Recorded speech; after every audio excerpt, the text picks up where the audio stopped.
संघ को समझने का अच्छा तरीका है, संघ में आप आइए।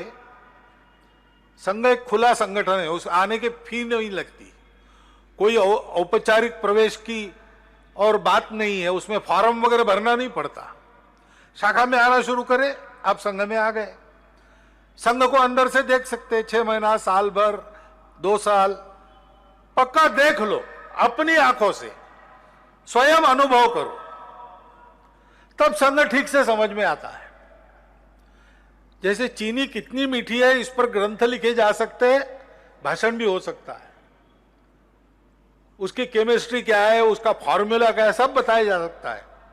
लेकिन चीनी मीठी है यानी क्या है, ये जब तक आधा चम्मच चीनी मुंह में नहीं डालते तब तक समझ में नहीं आता। ये तुम्हारा करके आपस में झगड़ा छोटी बुद्धि वाले लोग करते हैं। उदार चरिता नाम तो वसुधैव कुटुंबकम। उदार चरित्र लोग कैसे होते हैं, सारी पृथ्वी को अपना कुटुंब मानते हैं। हम ऐसे लोग हैं,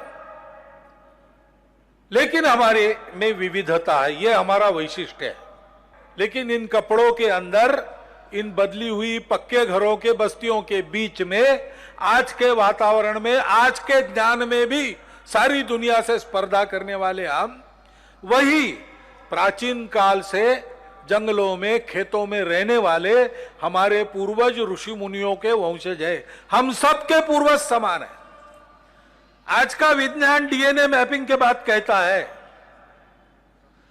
आज हमको कुछ भी लगे हम एक है कि नहीं, हम अलग अलग है, हम ऐसा है वैसा, हम कुछ भी कहे, विज्ञान कहता है 40,000 वर्ष पहले से जो अखंड भारत था, काबुल के पश्चिम से चिंदविन नदी की पूरब तक और तिब्बत के उत्तर की ढलान से, यानी चीन की तरफ की ढलान से श्रीलंका के दक्षिण तक जो मानव समूह आज है, उन सबका डीएनए 40,000 वर्षों से समान डीएनए है।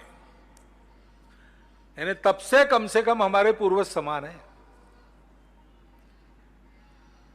और हमको उन पूर्वजों ने यही सिखाया कि अपनी अपनी पूजा है, उस पर पक्के रहो। अपनी अपनी भाषा है, उसमें बोलो, उस भाषा का विकास करो। अपना अपना खान पान रीति रिवाज, हम जहां रहते वहां के भूगोल के लिए उचित खान पान है, उस पर भी पक्के रहो। अपनी अपनी आकांक्षा होती है, उसको पूरा करो। लेकिन सबकी पूजाओं का आदर करो।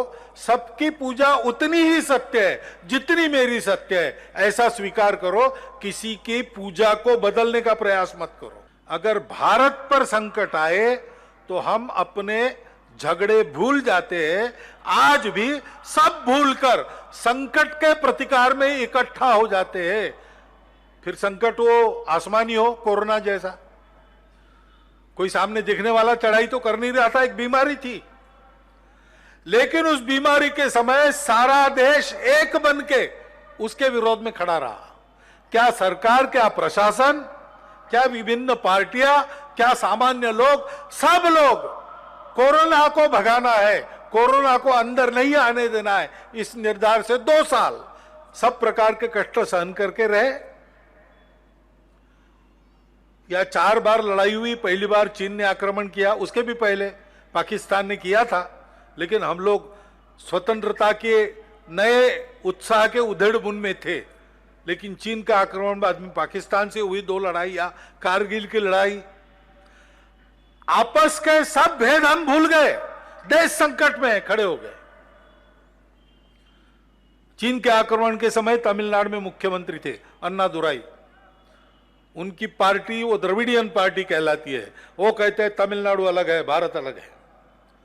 लेकिन चीन का आक्रमण होते ही चेन्नई की मरीना बीच में जनसभा में उन्होंने आह्वान किया, हिमालय पर हमला, तमिलनाडु पर हमला है।